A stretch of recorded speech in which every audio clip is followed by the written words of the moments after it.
നമസ്കാരം, ഞാൻ സനൂജ. നമ്മൾ ഇതിനു മുമ്പ് പരിചയപ്പെട്ടിട്ടുണ്ട്. എന്റെ 2 വീഡിയോസ് ഞാൻ ഈ ചാനലിലൂടെ അപ്ലോഡ് ചെയ്തിട്ടുണ്ട്. അതിൽ രണ്ടിനും നിങ്ങൾ തന്ന കമന്റ്സ് ഒക്കെ ഞാൻ വായിക്കാറുണ്ട്. എനിക്ക് പറ്റുന്നതിനൊക്കെ തന്നെ ഞാൻ റിപ്ലൈ തരാറുമുണ്ട്. എന്നാൽ ഇന്ന് ഞാൻ കുറച്ച് കമന്റ്സ് ഒക്കെ എടുത്തിട്ട് അതിന് റിപ്ലൈ നേരിട്ട് തന്നെ ചെയ്യാമെന്ന് വിചാരിച്ചിരിക്കുകയാണ്. എനിക്കിതിനിടയ്ക്ക് ഒരു കാര്യം പറയാനുള്ളത്, എന്റെ വീഡിയോസ് ഒരുപാട് ആൾക്കാരുടെ ഇടയിലേക്ക് എത്തുന്നുണ്ട്. അവർക്കൊക്കെ ഉപകാരപ്പെടുന്നെന്ന് പറയുമ്പോഴും അത് കേൾക്കുമ്പോഴും എനിക്ക് സന്തോഷം തന്നെയാണ്. എന്നാൽ എനിക്കൊരു വിഷമമുള്ള കാര്യം എന്ന് വെച്ച് കഴിഞ്ഞാൽ, നിങ്ങളിത് സബ്സ്ക്രൈബ് ചെയ്യാതെ പോകുമ്പോഴാണ് എനിക്ക് വിഷമം. നമ്മളെ കേൾക്കാനും നമ്മളോട് അഭിപ്രായം പറയാനും നമ്മുടെ കുറവുകളും പരിമിതികളും പറഞ്ഞു തരാനും നമ്മളെ കുറച്ചും കൂടെ ഇംപ്രൂവ് ആക്കാനും കുറെ അധികം ആൾക്കാരുണ്ടാവുന്നത് ഒരു സന്തോഷം കാര്യമാണ്. അപ്പൊ അങ്ങനെ ഇരിക്കുമ്പോൾ ഞാൻ എന്റെ വളരെയധികം സമയം യൂസ് ചെയ്ത് നിങ്ങൾക്ക് വേണ്ടി മനോഹരമായ ക്ലാസ്സുകൾ അല്ലെങ്കിൽ വെറൈറ്റി ആയിട്ടുള്ള ക്ലാസ്സുകൾ തയ്യാറാക്കുന്നുണ്ടെന്ന് നിങ്ങൾ പറയുന്നു. അപ്പൊ ആ സമയത്ത് നിങ്ങൾ അതൊന്ന് സബ്സ്ക്രൈബിങ് കൂടെ ചെയ്തിട്ട് എന്റെ കൂടെ കൂടുകയാണെങ്കിൽ എനിക്ക് എന്ത് സന്തോഷമാകും നിങ്ങൾ ആലോചിച്ച് നോക്കും. നമ്മുടെ ക്ലാസ്സുകൾ കാണാൻ അല്ലെങ്കിൽ നമ്മൾക്കൊരു ഊർജ്ജം പകരാൻ ഒരുപാട് പേര് കൂടേണ്ടെന്ന് അറിയുമ്പോൾ നമുക്കതൊരു സ്വന്തമായിട്ടൊരു സെൽഫ് മോട്ടിവേഷൻ ആണ്. അപ്പൊ പിന്നെ എനിക്ക് ഈ ഒരു മടിയൊന്നും ഇല്ലാതെ ക്ലാസ്സുകൾ കറക്റ്റ് ആയിട്ട് ഇടാനും പറ്റും. ഇത്രയും പേര് എന്നെ വെയിറ്റ് ചെയ്ത് നിപ്പോണ്ട് എന്റെ ക്ലാസ്സിന് എന്നൊരു ബോധം എനിക്കുണ്ടാവും. അപ്പൊ അതുകൊണ്ട് തീർച്ചയായിട്ടും നിങ്ങൾ എന്റെ എഫേർട്ടിനെ മാനിക്കണം. എന്റെ വീഡിയോ കാണുകയാണെങ്കിൽ സബ്സ്ക്രൈബ് ചെയ്യാതെ നിങ്ങൾ പോവരുത്. ഞാൻ നിങ്ങൾക്ക് എന്തായാലും ഫ്രീ ആയിട്ടാണ് ക്ലാസ് എടുക്കുന്നത്. അപ്പോൾ നിങ്ങൾക്ക് തിരിച്ചെനിക്ക് തരാൻ പറ്റുക എന്നുള്ളത് ആ സബ്സ്ക്രൈബ് ബട്ടൺ ഒന്ന് ക്ലിക്ക് ചെയ്യുക എന്നുള്ളത് മാത്രമാണ്. അതും നിങ്ങൾ ചെയ്തില്ലെങ്കിൽ പിന്നെ നമ്മൾ തമ്മിൽ ഒരു എന്തെങ്കിലും ഒരു ബോണ്ട് വേണ്ടേ. ഞാനൊരു ഇൻട്രൊഡക്ഷൻ വീഡിയോ ഇട്ടിട്ടുണ്ടായിരുന്നു. അതുപോലെ തന്നെ ഒരു ശ്രീനാരായണ ഗുരുവിന്റെ ഒരു ക്ലാസ് വീഡിയോ ഇട്ടിട്ടുണ്ടായിരുന്നു. നവോത്ഥാന നായകർ എന്ന് പറഞ്ഞ സബ്ജക്റ്റ് ആണ് നമ്മൾ പഠിച്ചു തുടങ്ങിയത്. അതിൽ ഒരു ക്ലാസ് ആണ് നമ്മൾ കഴിഞ്ഞത്. കാണാത്തവർക്ക് ആ ക്ലാസ് പോയി കാണാം. ഇനി ആ സമയത്ത് ഞാനൊരു കാര്യം പറഞ്ഞിട്ടുണ്ടായിരുന്നു. ഞാനൊരു ഇന്റർവ്യൂവിന് പോയിട്ട് വന്നിട്ടാണ് ആ ക്ലാസ് എടുക്കുന്നതെന്ന്. ഇപ്പൊ കുറെ പേര് ചോദിച്ചു, പങ്കെടുത്ത ഇന്റർവ്യൂവിൽ സെലക്ഷൻ കിട്ടിയോ, കിട്ടട്ടെ എന്നൊക്കെ പറഞ്ഞ് ഒരുപാട് പേര് സംസാരിച്ചിട്ടുണ്ടായിരുന്നു. ഞാൻ ആ ക്ലാസ് എടുത്ത് കഴിഞ്ഞപ്പോൾ തന്നെ എനിക്ക് ആ സ്കൂളിൽ നിന്ന് കോള് വരികയും ഞാൻ ഇന്ന് വർക്ക് ചെയ്യാൻ തുടങ്ങിയിട്ട് ഏകദേശം 5 ദിവസമായി ആ സ്കൂളിൽ. തിരുവനന്തപുരത്ത് തന്നെ ഒരു സ്കൂളാണ്. സ്കൂളുമായി ബന്ധപ്പെട്ട വിവരങ്ങളും അവിടെ ഞാൻ നടത്തുന്ന പഠന പ്രവർത്തനങ്ങളും എന്റെ ടീച്ചിങ്ങും കാര്യങ്ങളും എല്ലാം ഞാൻ വീഡിയോ ആക്കിയിട്ട് എന്റെ ഒരു പേഴ്സണൽ ചാനലിൽ ഞാൻ സൂക്ഷിക്കുന്നുണ്ട്. അപ്പൊ നിങ്ങൾക്ക് അത് കാണണം എന്നുണ്ടെങ്കിൽ ആ ചാനലിന്റെ പേര് ഞാൻ പറഞ്ഞുതരാം. സിഗ്നേച്ചർ ഓഫ് സനൂജ എന്നാണ്. ഈ ചാനൽ നിങ്ങൾ ടൈപ്പ് ചെയ്ത് നോക്കുകയാണെന്നുണ്ടെങ്കിൽ എന്റെ ക്ലാസ് പ്രവർത്തനങ്ങളും എന്റെ സ്കൂളും എന്റെ പേഴ്സണൽ ആയിട്ടുള്ള കാര്യങ്ങളൊക്കെ ഒത്തിരി പേര് ചോദിക്കുന്നുണ്ട്. അപ്പൊ അവർക്കൊക്കെ അത് കാണാൻ പറ്റും. ഞാനൊരു കോഡ് ഇൻട്രൊഡക്ഷൻ ചെയ്തത് നിങ്ങൾക്കൊക്കെ ഇഷ്ടമായി എന്ന് പറഞ്ഞു. അപ്പൊ എനിക്ക് ബാക്കിയുള്ള കോഡൊക്കെ ഒന്ന് അന്വേഷിച്ച് കണ്ടുപിടിച്ച് ഞാൻ ചെയ്തു തരാം. അടുത്ത വീഡിയോസിലും കൂടെ ഞാൻ ചെയ്തു തരാം. പിന്നെ എന്റെ കൂടുതലും എന്നോട് ചോദിച്ചിട്ടുള്ളത് നല്ല ചിട്ടയായിട്ട് അവതരിപ്പിക്കുന്നുണ്ടെന്ന് പറഞ്ഞിട്ടുണ്ട്. അതിന് വളരെയധികം നന്ദി. പിന്നെ LPSക്ക് എന്തെങ്കിലും ഒരു ഓൺലൈൻ കോച്ചിങ്ങിനോ അല്ലെങ്കിൽ എന്തെങ്കിലും ക്ലാസ്സിനോ നിങ്ങൾ പോയിട്ടുണ്ടോ എന്ന് എന്നോട് ചോദിച്ചിട്ടുണ്ട്. സത്യം പറഞ്ഞാൽ ഞാൻ ഒരു ക്ലാസ്സിലും പോയിട്ടില്ല. ആക്ച്വലി ഞാൻ ഒരു കോഴ്സും അറ്റൻഡ് ചെയ്തിട്ടില്ല. ഞാൻ വീട്ടിൽ നിന്ന് പഠിച്ചാണ് ഞാൻ ചെയ്തത്.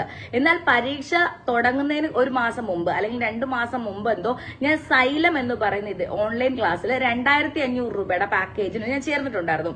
പക്ഷെ സത്യം പറയാലോ, എന്റെ ഈ ഒരു സ്റ്റഡി പ്ലാൻ ഞാൻ മുന്നോട്ട് കൊണ്ടുപോകുന്ന സമയത്ത് എന്റെ പോർഷൻ ഒന്നും തീരാതെ തന്നെ വന്നപ്പോൾ എനിക്ക് ക്ലാസ്സുകളൊന്നും തന്നെ കയറി കാണാൻ പറ്റിയിട്ടില്ല.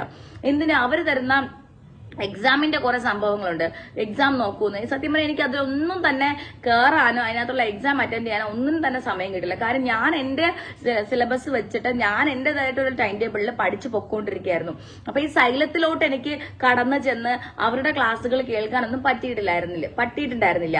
അവർ ലൈവ് ക്ലാസ്സുകൾ ഇടുകയും അത് പിന്നെ റെക്കോർഡ് ക്ലാസ്സുകളായി സൂക്ഷിക്കുകയും ചെയ്തിരുന്നു. എന്നാൽ ഞാനത് വിചാരിക്കും, ഇന്ന് ഞാൻ 1 മണിക്കൂറെങ്കിലും സൈലത്തിന്റെ ക്ലാസ് കാണാം. പക്ഷെ നടക്കുന്ന പരിപാടിയല്ല. വല്ലപ്പോഴും ജസ്റ്റ് ഒന്ന് അതുവഴി കയറിയാൽ മതി. അപ്പോഴത്തേക്കും തന്നെ എന്റെ മനസ്സിലായി എനിക്ക് ഇത്രയും പോർഷൻസ് കംപ്ലീറ്റ് ചെയ്യാനുണ്ട്, ഞാൻ എത്താത്ത ഒരു ഭാഗത്താണ് ഇവിടെ പഠിപ്പിക്കുന്നത്.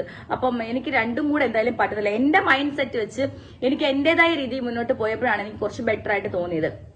അതിനുശേഷം അവരുടെ പരീക്ഷയുടെ അടുത്ത സമയത്ത് പോലും എനിക്ക് റിവൈസ് ആയിട്ടുള്ള ക്വസ്റ്റ്യൻസ് ഒന്നും അവരുടെ നോക്കാൻ പറ്റില്ല. ഞാൻ കൂടുതലും ഗൂഗിളിൽ നിന്ന് തന്നെ പ്രീവിയസ് ക്വസ്റ്റ്യൻ പേപ്പർ ഡൗൺലോഡ് ചെയ്ത് ഞാൻ സ്വന്തമായിട്ട് വർക്ക്ഔട്ട് ചെയ്ത് നോക്കുകയാണ് ചെയ്തത്.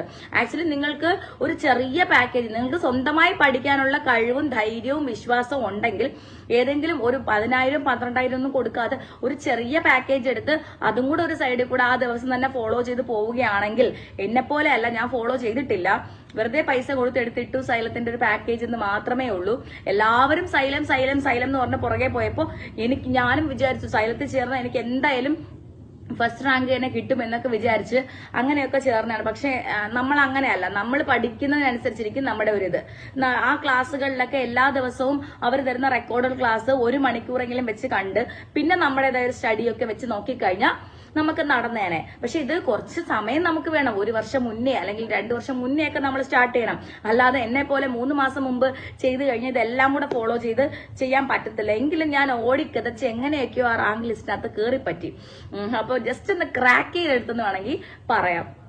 അപ്പൊ അതാണ് എന്റെ ഓൺലൈൻ കോച്ചിങ്ങിന്റെ കാര്യം. റാങ്ക് ഫെയിലിനെ കുറിച്ച് നിങ്ങൾ ചോദിച്ചിട്ടുണ്ടായിരുന്നു. ഞാൻ ഉപയോഗിച്ചത് കരിയർ ഗൈഡൻസ് ആണ്. കാര്യം ഒരുപാട് റാങ്ക് ഫെയിൽസ് ഉണ്ടല്ലോ. അപ്പൊ ഞാനിതെല്ലാം നോക്കി ശ്രദ്ധിച്ച് ഒരുപാട് റിവ്യൂസ് ഒക്കെ കേട്ടിട്ടാണ് ഞാൻ ഇത് എടുത്തത്. എനിക്ക് അറിയത്തില്ല, നിങ്ങളുടെ കയ്യിൽ ചിലപ്പോൾ 10ഉം 20ഉം ഒക്കെ റാങ്ക് ഫെയിൽ ഉണ്ടായിരിക്കും. എന്റെ കയ്യിൽ ഒരേ ഒരു റാങ്ക് ഫെയിൽ ഉണ്ടായിരുന്നുള്ളൂ. ഫ്രഷ് കോപ്പി ആയിരുന്നു. ആ സമയത്ത് ഞാൻ പഠിക്കുന്ന സമയത്ത് ഇറങ്ങിയ കോപ്പി ആയിരുന്നു.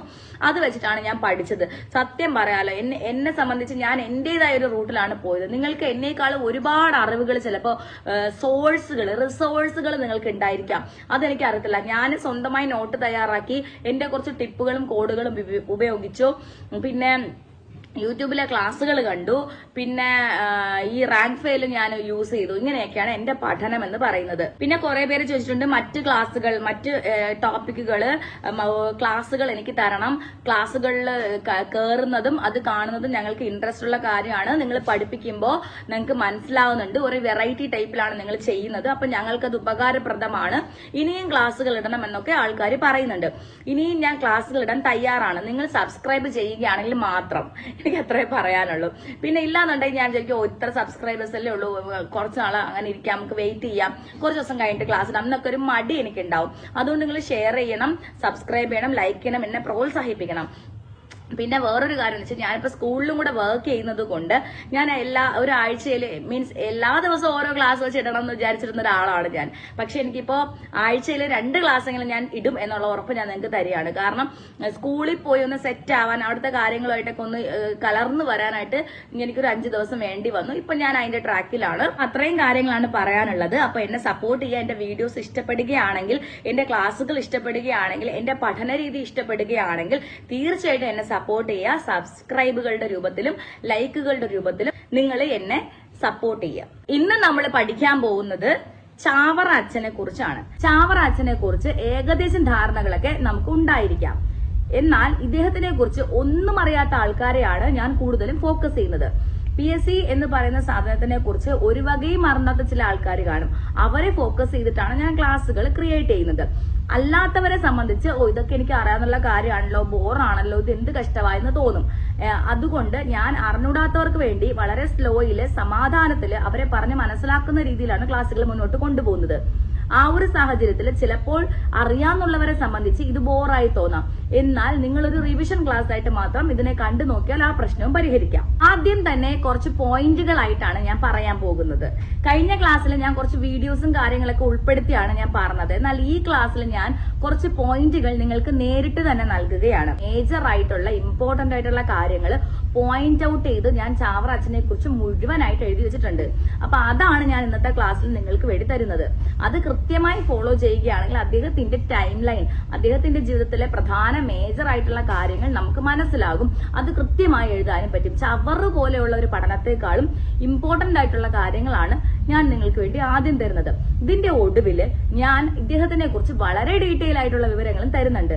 അതായത് ഈ വീഡിയോ കണ്ടു കഴിഞ്ഞാൽ ചാവറ അച്ഛനെ കുറിച്ചിട്ടുള്ള എല്ലാ വിവരങ്ങളും നിങ്ങൾക്ക് ലഭിക്കണം.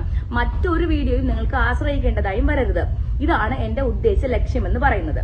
അപ്പൊ നമുക്ക് ക്ലാസ്സിലേക്ക് കടക്കാം. ചാവറ കുര്യാക്കോസ് അച്ഛൻ 1805 ഫെബ്രുവരി 10 ചാവറ അച്ഛന്റെ ജനനം. 1805 ഫെബ്രുവരി 10. നന്നായിട്ട് ഓർത്ത് വെക്കുക. 1805. നമ്മൾ കഴിഞ്ഞ ക്ലാസ്സില് ശ്രീനാരായണ ഗുരുവിന്റെ ജനനം പറഞ്ഞല്ലോ. അതെന്നായിരുന്നു? 1856 ഓഗസ്റ്റ് 20. ഇവിടെ 1805 ഫെബ്രുവരി 10. 1805 ഫെബ്രുവരി 10 1805 ഫെബ്രുവരി 10 ചാവറ അച്ഛൻ ജനിച്ചത്. തദ്ദേശീയ പ്രസ്, അദ്ദേഹം നിർമ്മിച്ച തദ്ദേശീയ പ്രസ് എന്ന് പറയുന്നത് സെന്റ് ജോസഫ് പ്രസ് ആണ്. അദ്ദേഹം നിർമ്മിച്ച പ്രസ് എന്ന് പറയുന്നത് സെന്റ് ജോസഫ് പ്രസ് ആണ്. സെന്റ് ജോസഫ് പ്രസ് അത് 1846 മാന്നാനം എന്ന് പറഞ്ഞ സ്ഥലത്താണ്. 1846 മാന്നാനം എന്ന് പറഞ്ഞ സ്ഥലത്താണ് ചാവറയച്ചൻ പ്രസ് ഉണ്ടാക്കിയത്. ഇനി അദ്ദേഹം കൈനഗരി എന്ന് പറഞ്ഞ സ്ഥലത്ത് കത്തോലിക്ക സംസ്കൃത സ്കൂള് സ്ഥാപിച്ചു. അതായത് കത്തോലിക്കരുടെ സംസ്കൃത സ്കൂള് അദ്ദേഹം കൈനഗരി എന്ന് പറഞ്ഞ സ്ഥലത്താണ് സ്ഥാപിച്ചത്. കത്തോലിക്ക സംസ്കൃത സ്കൂള് കൈനഗരിയിലാണ് സ്ഥാപിച്ചത്. സ്ത്രീകൾക്ക് വേണ്ടി, അതായത് പെൺകുട്ടികൾക്ക് വേണ്ടി കൂനൻമാവില് ബോർഡിംഗ് സ്കൂളും അദ്ദേഹം സ്ഥാപിച്ചു. അപ്പോ 2 സ്കൂളുകളാണ് നമ്മുടെ ചാവറയച്ചൻ സ്ഥാപിച്ചത്. ഒന്ന് കത്തോലിക്ക സംസ്കൃത സ്കൂള്, അത് കൈനഗരിയിലാണ്. കത്തോലിക്ക കൈനഗരി, രണ്ടിലും കായുണ്ട്. കത്തോലിക്കരുടെ സംസ്കൃത സ്കൂള് സ്ഥാപിച്ച ആള് ചാവറയച്ചനാണ്, കൈനഗരിയിലാണ്. ഗേൾസിന് വേണ്ടിയിട്ടുള്ള, പെൺകുട്ടികൾക്ക് വേണ്ടിയിട്ടുള്ള ബോർഡിംഗ് സ്കൂള്, കുട്ടികളെ അവിടെ നിർത്തി പഠിപ്പിക്കാം, ബോർഡിംഗ് സ്കൂളാണ്. ആ സ്കൂള് കൂനൻമാവിലാണ് സ്ഥാപിച്ചത്. കൂനൻമാവും കൈനഗരിയും തമ്മിൽ മാറിപ്പോകരുത്. ഇനി അദ്ദേഹം തപാൽ സ്റ്റാമ്പില് വന്നത് 1987 ഡിസംബർ 20 എന്നാൽ നമ്മുടെ ശ്രീനാരായണ ഗുരു തപാൽ സ്റ്റാമ്പിൽ വന്നത് എന്നാണ്? 1967 ഓഗസ്റ്റ് 21 ഇപ്പൊ നമ്മൾ പറയുന്നത് ചാവറയച്ചനെ കുറിച്ചാണ്. അദ്ദേഹം തപാൽ സ്റ്റാമ്പിൽ വന്നത് 1987 ഡിസംബർ 20 ഡിസംബർ 20 ക്രിസ്മസിന്റെ ഒക്കെ സമയമാണ്. ആ സമയത്താണ്, ക്രിസ്മസിന് ഒരു 5 ദിവസം പുറകിലോട്ട് 1987 അന്നാണ് തപാൽ സ്റ്റാമ്പിൽ ഇദ്ദേഹത്തിന്റെ ചിത്രം വരുന്നത്. ഇദ്ദേഹമാണ് കേരള സാക്ഷരതയുടെ പിതാവ് എന്നറിയപ്പെടുന്നത്. കേരള സാക്ഷരതയുടെ പിതാവ്, കേരള സാക്ഷരതയുടെ പിതാവ് എന്ന് പറയുന്നത് ചാവറയച്ചനാണ്. പിന്നെ പള്ളിക്കൂടം, ദൈവദാസൻ, അനുഗ്രഹീത പുരോഹിത ശ്രേഷ്ഠൻ, ആദ്യ വികാരി ജനറൽ, പിടിയേരി സമ്പ്രദായം, 105 പദ്ധതി, കെട്ടുതെങ്ങ് പദ്ധതി, വാഴത്തട വിപ്ലവം, അച്ചടിയുമായി ബന്ധപ്പെട്ട വിപ്ലവമാണ് കേട്ടോ വാഴത്തട വിപ്ലവം എന്ന് പറയുന്നത്. ഇതൊക്കെ കൊണ്ടുവന്നത് ചാവറയച്ചനാണ്. പെട്ടെന്ന് കേൾക്കുമ്പോൾ ടെൻഷൻ ആവണ്ട, കേരള സാക്ഷരതയുടെ പിതാവാണ് ചാവറയച്ചൻ എന്ന് നമ്മൾ പറഞ്ഞു. ഇദ്ദേഹമാണ് പള്ളിക്കൂടം കൊണ്ടുവന്നത്. അതായത് പള്ളികളോടനുബന്ധിച്ച് സ്കൂളുകൾ, അതാണ് പള്ളിക്കൂടം. പള്ളിക്ക് പുറകിലായി സ്കൂളുകളും നടത്തി വരുന്ന സിസ്റ്റം. അങ്ങനെയാണ് സ്കൂൾ അല്ലെങ്കിൽ പള്ളിക്കൂടം എന്നൊരു പേര് ഇതിന് കിട്ടിയത്. പള്ളിക്കൂട സമ്പ്രദായം കൊണ്ടുവന്നത് ചാവറയച്ചനാണ്. പിന്നെയോ അദ്ദേഹത്തിന് ദൈവദാസൻ എന്നാണ് അറിയപ്പെടുന്നത്, ദൈവദാസൻ. പിന്നെയോ അനുഗ്രഹീത പുരോഹിത ശ്രേഷ്ഠൻ എന്നും അദ്ദേഹത്തെ വിശേഷിപ്പിക്കുന്നു. ഇദ്ദേഹമാണ് ആദ്യ വികാരി ജനറൽ എന്ന് പറയുന്നത്. വികാരി ജനറൽ എന്ന് പറയുന്നത് ആദ്യത്തെ ആള് നമ്മുടെ ചാവറയച്ചനാണ്. പിന്നെ പിടിയേരി സമ്പ്രദായം കൊണ്ടുവന്നു. അതായത് നമ്മൾ വീട്ടിൽ കഞ്ഞി വെക്കാൻ പോകുമ്പോൾ ഒരു പിടി അരി മാറ്റി വെക്കുക, അത് പള്ളിയിലേക്ക് കൊടുക്കുക എന്നുള്ള പിടിയേരി സമ്പ്രദായം കൊണ്ടുവന്നത് ഇദ്ദേഹമാണ്. പിന്നെ 105 പദ്ധതി, അതായത് 100 രൂപ നമ്മൾക്ക് ലഭിച്ചാൽ 5 രൂപ നമ്മൾ മാറ്റിവെക്കുക, അതും പള്ളിക്കോ അല്ലെങ്കിൽ ദൈവത്തിനു വേണ്ടി സമർപ്പിക്കുക എന്നുള്ളതാണ് 105 പദ്ധതി. അതുപോലെ കെട്ടുതെങ്ങ് പദ്ധതി, വാഴത്തട വിപ്ലവം, അച്ചടിയുമായി ബന്ധപ്പെട്ട വിപ്ലവം, ഇതൊക്കെ കൊണ്ടുവന്നത് നമ്മുടെ ചാവറയച്ചനാണ്. അപ്പൊ ഇതിനൊന്നും ഡീറ്റെയിൽ ആയിട്ട് നമുക്ക് ചോദിക്കത്തില്ല. അപ്പൊ ഇതിന്റെ കാര്യങ്ങൾ മാത്രം മനസ്സിലാക്കിയാൽ മതി. ഡീറ്റെയിൽ ആയിട്ട് നമുക്ക് മനസ്സിലാക്കി വെക്കണം. ഇപ്പോൾ അത്യാവശ്യമായിട്ടുള്ള കാര്യങ്ങൾ പഠിച്ചിട്ട് ഇതിന്റെ ഒടുവിൽ നമുക്ക് ഇതെല്ലാം ഡീറ്റെയിൽ ആയിട്ട് എന്താന്ന് മനസ്സിലാക്കി വെക്കാം. കാരണം സ്റ്റേറ്റ്മെന്റ് ലെവലൊക്കെ ഉള്ള ക്വസ്റ്റ്യൻസ് വരികയാണെങ്കിൽ ഡീറ്റെയിൽ ആയിട്ട് മനസ്സിലാക്കി വെക്കുന്നതായിരിക്കും ഉത്തമം. അപ്പം എന്നാലും ഈ പോയിന്റ് ഔട്ട് ചെയ്ത് വെച്ച് കഴിഞ്ഞാൽ നമുക്ക് പെട്ടെന്ന് ഓർമ്മ വരും. ചാവറയച്ചനെ കുറിച്ച് സംബന്ധിക്കുന്ന കാര്യങ്ങൾ: കേരള സാക്ഷരതയുടെ പിതാവ്, പള്ളിക്കൂടം, അനുഗ്രഹീത പുരോഹിത ശ്രേഷ്ഠൻ, ദൈവദാസൻ, ആദ്യ വികാരി ജനറൽ, പിടിയേരി സമ്പ്രദായം, 105 പദ്ധതി, കെട്ടുതെങ്ങ് പദ്ധതി, വാഴത്തട വിപ്ലവം. ഇത്രയും കാര്യങ്ങൾ ഓർമ്മിച്ച് വെച്ചാൽ തന്നെ, ഇത്രയും കാര്യങ്ങൾ ഓർഡർ ആയിട്ട് ഓർമ്മിച്ച് വെച്ചാൽ തന്നെ ഇതിന്റെ എന്തെങ്കിലും സ്റ്റേറ്റ്മെന്റ് വരികയാണെങ്കിൽ ഡീറ്റെയിൽ ആയിട്ട് നമുക്ക് പറയാൻ പറ്റും. പിന്നെ കേരളത്തിൽ സെമിനാരി എന്ന് പറയുന്ന ഒരു സമ്പ്രദായം ആദ്യമായി സ്ഥാപിച്ചത് ചാവറയച്ചനാണ്. അതായത് നമ്മുടെ സമൂഹത്തിൽ നോക്കുമ്പോൾ സെമിനാരി എന്ന് പറയുന്ന സാധനമൊക്കെ കൊണ്ടുവന്നത് ചാവറയച്ചനാണ്, സെമിനാരി കേരളത്തിൽ. അതുപോലെ Carmelites of Mary Immaculate CMI സഭ, ഇത് 1831 ഇദ്ദേഹം കൊണ്ടുവന്നതാണ്. CMI എന്ന് പറയുന്നത്, എന്ന് പറയുന്നത് ആലോചിക്കാനായിട്ട് ഞാൻ പറഞ്ഞ അവസാനം 1 എന്ന് എഴുതുക. 1831 എന്ന് എഴുതുമ്പോഴും CMI എന്ന് എഴുതുമ്പോഴും അവസാനം 1 ആണ് വരുന്നത്. ഒരേപോലെയുള്ള നമ്പർ 1ഉം Iയും ഏകദേശം കാണാൻ ഒരുപോലെയാണ്. അപ്പൊ നമുക്കത് കോഡായിട്ട് ഉപയോഗിക്കാം. CMI 1831. ക്രിസ്ത്യൻ സന്യാസി സഭ, congregation of mothers of Carmel എന്ന് പറയുന്ന CMC, ആ സഭയും കൊണ്ടുവന്നത് ചാവറ അച്ഛനാണ്. ക്രിസ്ത്യൻ സന്യാസി സഭയാണ് കേട്ടോ അത് CMC എന്ന് പറയും. അന്നേ നമുക്ക് ഓർമ്മിച്ച് വെക്കാം, ഈ C എന്ന് പറയുന്നത് തന്നെ 6 പോലെയാണ് ഇരിക്കുന്നത്. 1866 എന്ന് ആലോചിക്കുമ്പോൾ CMC എന്ന് പറയുന്നത് നമുക്ക് ഓർമ്മ വരണം. അപ്പൊ നമ്മൾ വീണ്ടും പറയുകയാണ്, Carmelites of Mary Immaculate CMI സഭ 1831 CMC congregation of mothers of Carmel എന്ന് പറയുന്ന CMC സഭ 1866 ചാവറയച്ചൻ കൊണ്ടുവന്നു. അതുപോലെ സംസ്കൃത സ്കൂൾ സ്ഥാപിച്ചത് കൂനന്മാവിലും കത്തോലിക്ക സ്കൂളുകൾ സ്ഥാപിച്ചത് മാന്നാനത്തുമാണ്. മറന്നുപോകരുത്, സംസ്കൃത സ്കൂളിനെ കുറിച്ച് നമ്മൾ നേരത്തെ പറഞ്ഞിട്ടുണ്ടായിരുന്നു. അത് കത്തോലിക്ക സംസ്കൃത സ്കൂളാണ് കൈനഗരിയിൽ സ്ഥാപിച്ചത്. മറ്റ് സംസ്കൃത സ്കൂൾ സ്ഥാപിച്ചത്, നോർമൽ ആയിട്ടുള്ള സംസ്കൃത സ്കൂള് കൂനന്മാവിലും കത്തോലിക്ക സ്കൂളുകൾ മാന്നാനത്തുമാണ് അദ്ദേഹം സ്ഥാപിച്ചത്. സംസ്കൃത സ്കൂള് കൂനന്മാവ്, കത്തോലിക്ക സ്കൂള് മാന്നാനം. ഇനി തദ്ദേശീയ പ്രിന്റിംഗ് പ്രസ് കോട്ടയത്തെ മാന്നാനത്ത്, അത് നമ്മൾ ആദ്യം തന്നെ പറഞ്ഞ കാര്യമാണ്.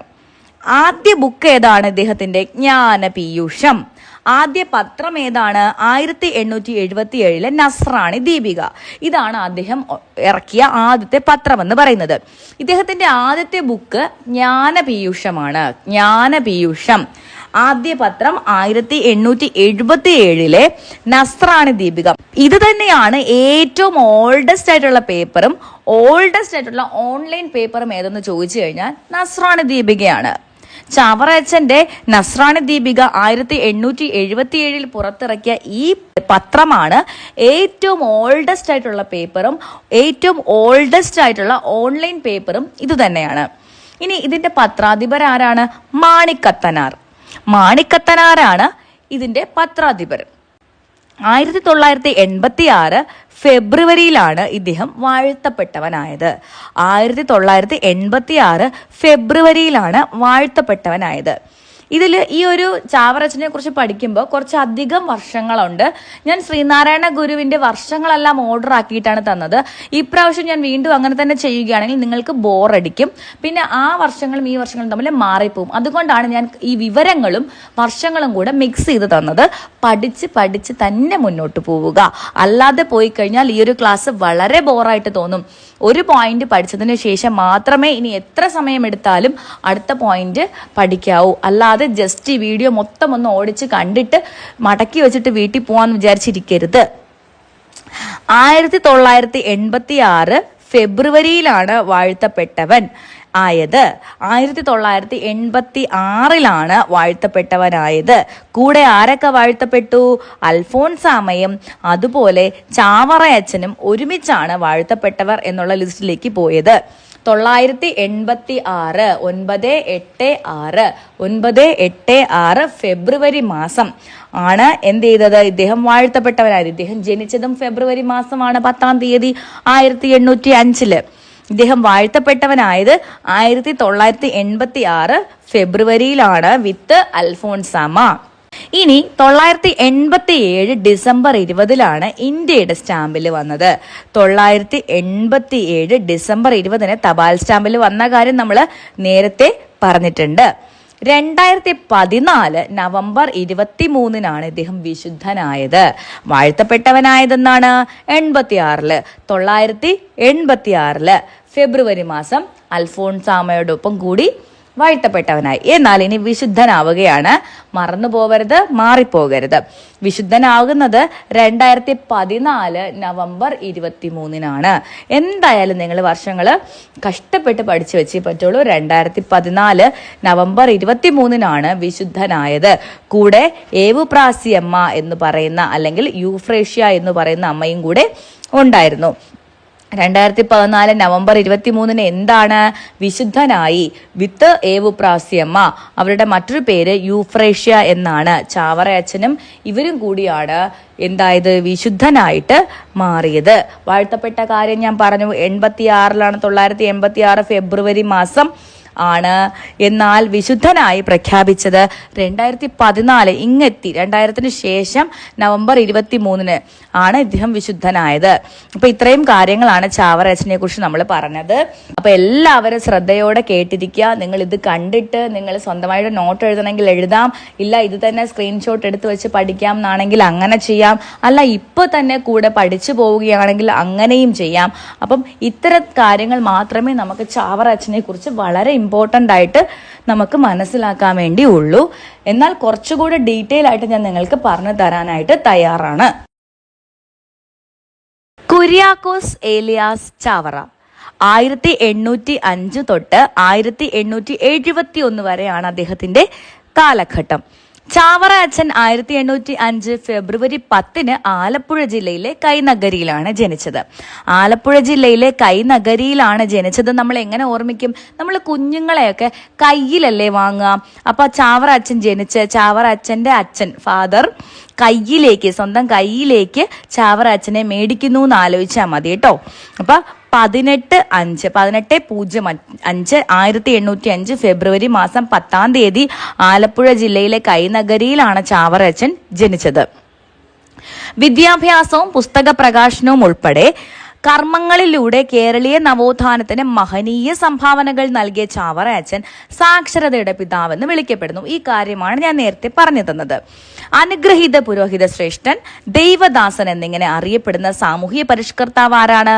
കുര്യാക്കോസ് ഏലിയാസ് ചാവറ. ആദ്യത്തെ കേരളീയ വികാരി ജനറൽ എന്നും അറിയപ്പെടുന്നത് ഇദ്ദേഹമാണ്. 1829 ചാവറ അച്ഛൻ പുരോഹിത വൃത്തിയിൽ പ്രവേശിച്ചത്. കേരളത്തിലെ കത്തോലിക്ക സഭകളിൽ നവോത്ഥാനത്തിന്റെ വിത്തുപാകിയ വ്യക്തിയായിരുന്നു ചാവറ അച്ഛൻ. അതൊരു വിശേഷണം മാത്രമാണ്, അതിനകത്ത് നമുക്ക് ഒന്നും തന്നെ പഠിക്കാനില്ല. 1833 മാന്നാനത്ത് ആദ്യ സെമിനാരി സ്ഥാപിച്ചു. 1846 മാന്നാനത്ത് തന്നെ ആദ്യ കത്തോലിക്ക സംസ്കൃത സ്കൂളും സ്ഥാപിച്ചു. പള്ളികളോട് ചേർന്ന് ഓരോ സ്കൂൾ സ്ഥാപിക്കണമെന്ന് അദ്ദേഹം നിർദ്ദേശിച്ചു. ഇതാണ് പിന്നീട് പള്ളിക്കൂടങ്ങളായത്. ഈ വിദ്യാലയങ്ങളിൽ എല്ലാ ജാതി മതസ്ഥർക്കും പ്രവേശനം നൽകിയിരുന്നു. 1846 ചാവറ അച്ഛന്റെ ശ്രമഫലമായാണ് മാന്നാനത്ത് സ്ഥാപിക്കപ്പെട്ട സെന്റ് ജോസഫ് പ്രസ് വിദേശികളുടെ സഹായം കൂടാതെ കേരളത്തിൽ സ്ഥാപിക്കപ്പെട്ട ആദ്യ അച്ചടിശാലയായി മാറിയത്. കേരളത്തിലെ മൂന്നാമത്തെ പ്രസ്സാണിത്. മലയാളത്തിലെ ഏറ്റവും പഴക്കം ചെന്ന ദീപിക പത്രം 1887 മാന്നാനത്തെ ഈ പ്രസ്സിൽ നിന്നാണ് നസ്രാണി ദീപിക എന്ന പേരിൽ പുറത്തു വരുന്നത്. ഇവിടെ നിന്നും അച്ചടിച്ച ആദ്യ പുസ്തകം ജ്ഞാനപീയൂഷം എന്ന പ്രാർത്ഥനാ പുസ്തകമാണ്. 1846 കുര്യാക്കോസ് ഏലിയാസ് ചാവറയുടെ നേതൃത്വത്തിൽ മലയാള അച്ചടി രംഗത്തുണ്ടാക്കിയ മുന്നേറ്റമാണ് വാഴത്തട വിപ്ലവം എന്ന് പറയുന്നത്. അപ്പൊ ഇത്രയും കാര്യങ്ങളിൽ നിന്നും നമ്മൾ പോയിന്റ് ഔട്ട് ചെയ്ത് കുറെ കാര്യങ്ങൾ മുന്നേ പഠിച്ചതുകൊണ്ട് ഇതൊന്നും തന്നെ നമുക്ക് ആദ്യമായി കേൾക്കുന്നതായിട്ട് തോന്നുന്നില്ല. 1831 CMI കാർമലൈറ്റ് ഓഫ് മേരി മാക്കുലേറ്റ് സന്യാസി സംഘം അച്ഛന്റെ നേതൃത്വത്തിൽ പ്രവർത്തനം ആരംഭിച്ചു. കത്തോലിക്ക സഭയുടെ നേതൃത്വത്തിൽ ആരംഭിച്ച ഇന്ത്യയിലെ തന്നെ ആദ്യ സന്യാസി സംഘമായിരുന്നു ഇത്. CMIയുടെ ആദ്യ സുപ്പീരിയർ ജനറൽ ആയിരുന്നു ചാവറ അച്ഛൻ. CMI സ്ഥാപനങ്ങളിലും പ്രവർത്തനങ്ങളിലും ചാവറ അച്ഛനോടൊപ്പം സഹകരിച്ചിരുന്നവരാണ് പാലക്കൽ തോമമൽപ്പനും പോരുകര തോമസ് അച്ഛനും. പാലക്കൽ തോമാമൽപ്പാനും പോരുകര തോമസ് അച്ഛനും. ഇത് ഒരു പുതിയ അറിവാണ്. CMC congregation of mothers of Carmel എന്ന പേരിൽ മറ്റൊരു സന്യാസി സംഘവും ഇദ്ദേഹം സ്ഥാപിച്ചു. നമുക്കറിയാം 1866 അമലോത്ഭവ ദാസ സംഘം സ്ഥാപിച്ചത് ചാവറ അച്ഛനാണ്. അമലോത്ഭവ ദാസ സംഘം നമ്മൾ പറയാത്ത പോയിന്റ് ആണ്. ചാവറ അച്ഛന്റെ പ്രധാന കൃതികൾ പറയട്ടെ, ഒന്ന് നോട്ട് ചെയ്ത് വെക്കണേ, കേൾക്കുമ്പോഴെങ്കിലും മനസ്സിലാകുമല്ലോ.